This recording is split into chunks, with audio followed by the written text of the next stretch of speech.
Today I'm going to share with you what I did this year to help our youngest daughter who just finished kindergarten with her speech at home. I'm going to share resources that I found and some of the things that I did to help her work on her speech. She has made so much progress this year and I'm so happy with the way this turned out. Hey, I'm Lindsay and welcome to One Praying Mama. My desire with this channel is just to encourage you, let you know you're not alone, and help you along this journey of homeschooling and raising our kids to love and follow God. So I want to share a disclaimer initially right off the bat that I am not a speech therapist. I am not recommending that you forego speech therapy in any way. That is a decision that your family needs to make based on your child and their needs. I do, however, think that we know our children better than anybody, so I'm not claiming to be an expert in speech therapy, an expert in this in any way. I'm just an expert in my own child.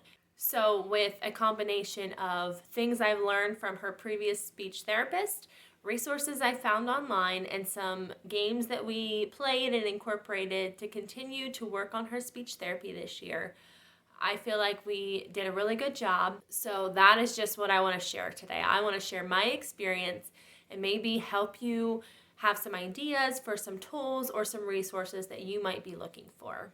So our daughter Lexi is 6 years old. When she was 4 years old, she started a preschool program at our local public school, but that was the year that COVID hit. So she started in speech therapy through that system. And then once COVID happened, we continued speech therapy once a week online. We did like a Zoom call. The following year, I kept her home with me because of COVID and everything that was going on. Our kids went to a private school that year, but she stayed home with me, and we were able to, because she had previously been enrolled in our district and they managed their IEPs, she was able to be dropped off by me every week for 30 minutes to see her speech therapist and continue to get speech therapy through the school.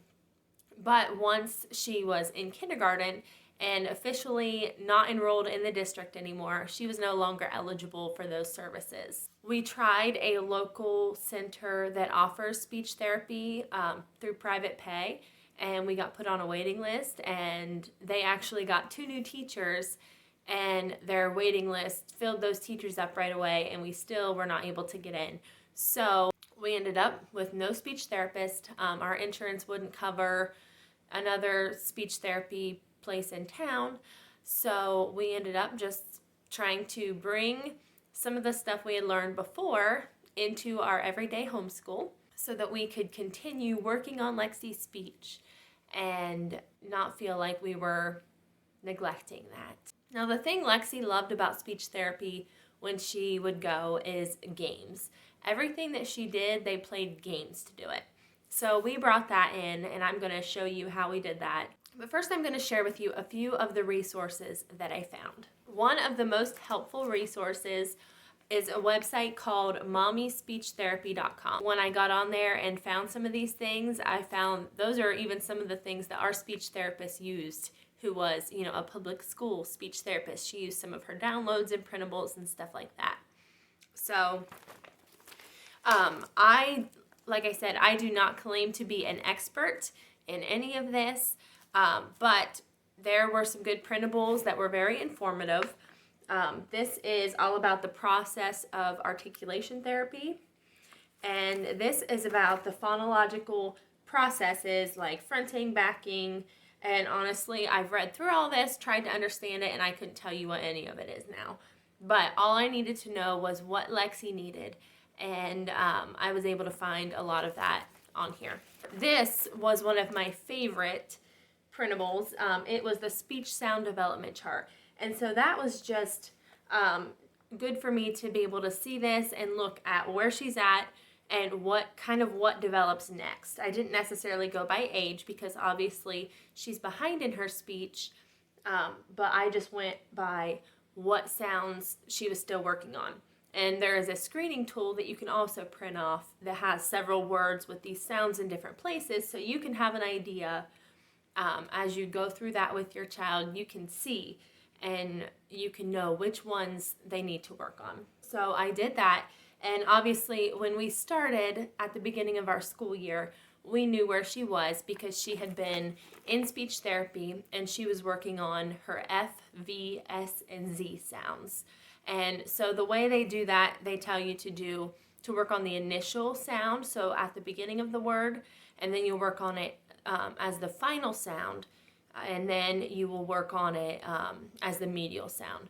So we just kind of did all of those, but especially focused on the initial sounds of those words, and then really focused in on the final sounds until she got that, and then focused in on the medial sounds. But like I said, we did all of that kind of together, but just put a heavier focus on, the initial first until she really got that. One of the things that we really liked from the Mommy Speech Therapy website was these printables with different words. So this is like the S final sound sheet. So I printed these off and I just put them in a binder. Here is her speech binder, and I put different things in there that we use to work on. But I will show you how we use games. Today, I'm going to show you how we did this with our memory game. This is an alphabet memory game. I will link it down below. And I'm just going to share this one because it was her favorite. We use like a Santa memory game. You can use Jenga. Any game that you can think of, really, you can use to make this speech game work. But this was her favorite one. And I liked it because it really helped reinforce her letters and her sounds. This game includes all 26 letters. It has the capital and the lowercase of each letter, and it's just a matching memory game. But 26 is a lot for a little kid sometimes. So I made sure every time we played it to get her specific speech sounds out, and those were always matches. And then I would add a few more, and I would just kind of like try to rotate through the alphabet of the extra sounds that I added. What we would do is we would take turns. And before you went, you just had to say a sound. So she would pick one off the page and she would say it, and then we would work on it, and then she would get to go. And then I would pick one off the page and she would say it. And we'd, do that for a whole page until we finished the game. So as she got a little better at her sounds, we were able to do more matches in the memory game, and it worked really well. It just made it a fun thing for her. We tried not to stress too much about it. One thing that really helped her was, and our old speech therapist had told us to do this, for instance, the word compass. She would isolate the sound that she's working on. So compass, and eventually she's able to bring those together and say it a little better, articulate it, and, blend the word with that sound. Another resource that I found was called Peachie Speechie, and I'll link it down below. She had a lot of good videos on YouTube, and she also has some like downloadable resources. I paid for this one that I'm going to show you, but it was once Lexi moved on from the F, V, S, and Z sounds, her next sounds, according to her speech sound development, the next sounds that we moved on to work on were the ch and j sounds, so CH and J. And then I found on Peachie Speechie this downloadable workbook, and that's what we ended up moving on to. We kind of stopped with the games and we just did this. This is a book full of games, and these pages are all sorts of messed up at this point. I just put them in a binder, but it teaches you, and also she has videos to teach you how to teach your child to form their mouth and different things to work on for the CH and J sounds. And she has multiple letters and sounds. But here is, how to produce the sound, how to teach them. So this is these are different games. So we would say it, and then she would color it, and we would play games. Sometimes we would try to get the most in a row or whatever. Here's a little checklist. She would say this: police badges, bird cages, and we would go through and check it. And we would just do, a couple of these pages a day as she was working on this. Sometimes we would roll dice. It's just full of really fun games, and you see there are a few that we didn't even get to. This really helped her. She did really well.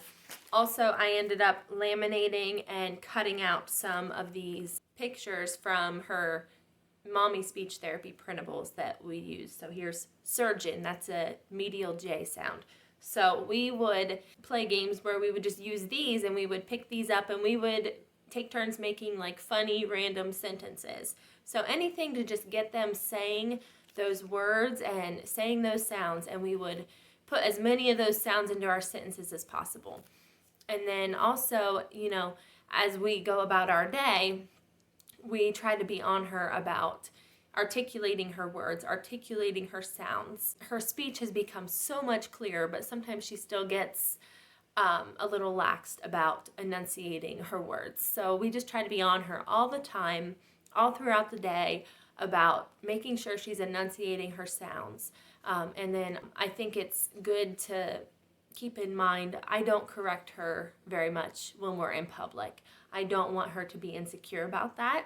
She was getting very frustrated a lot with people not being able to understand her, and it's become kind of like normal to her. We had a friend recently who was joking with her and calling her by a silly name, and she came and got me, and she's like, I need you to tell him my name. And she thought that he couldn't understand her, where he was just being silly with her. So, she's gotten used to that, and actually her speech has come such a long way that people don't usually have a problem understanding her, even with her certain articulation issues that she still has. Like, her speech has really improved, and she has really thrived with this, and she enjoys speech. Like, that's usually the first thing she wants to do every day is speech. So I hope that these resources will be helpful to you. Like I said, this is not something that I'm trying to say can be a substitute for speech therapy. That is a decision for each family to make. I just want you to know that we found ourselves in a situation where we felt she needed speech therapy, but it was just not something that was of easy access to us this year. And I feel that we did the right thing by continuing to work on her speech at home, and that it can be done, and we are the experts in our own children. If you have any speech resources that are really good, please share them in the comments. I would love to know what has worked for you, because this is still an ongoing process for us. She is not, perfect in her speech. She still has things that we are working on. We've moved on to some blends. She struggled blending her consonant sounds together, but now she's getting them. She's getting them very quickly. And I feel like now that she's got all the basic sounds, the blends are much simpler for her. We're still continuing to work on that, and I imagine we will be for the next couple of years, still continuing to incorporate speech. So please share any resources or advice or anything that you have to share down below in the comments. Like this video if you learned something, if you think it could help somebody. Subscribe to my channel for more homeschooling content, and share this video if you have a friend or know somebody who is working on speech with their child, even if your child is in speech therapy. It's really good to work with them at home. So I hope you have a blessed day.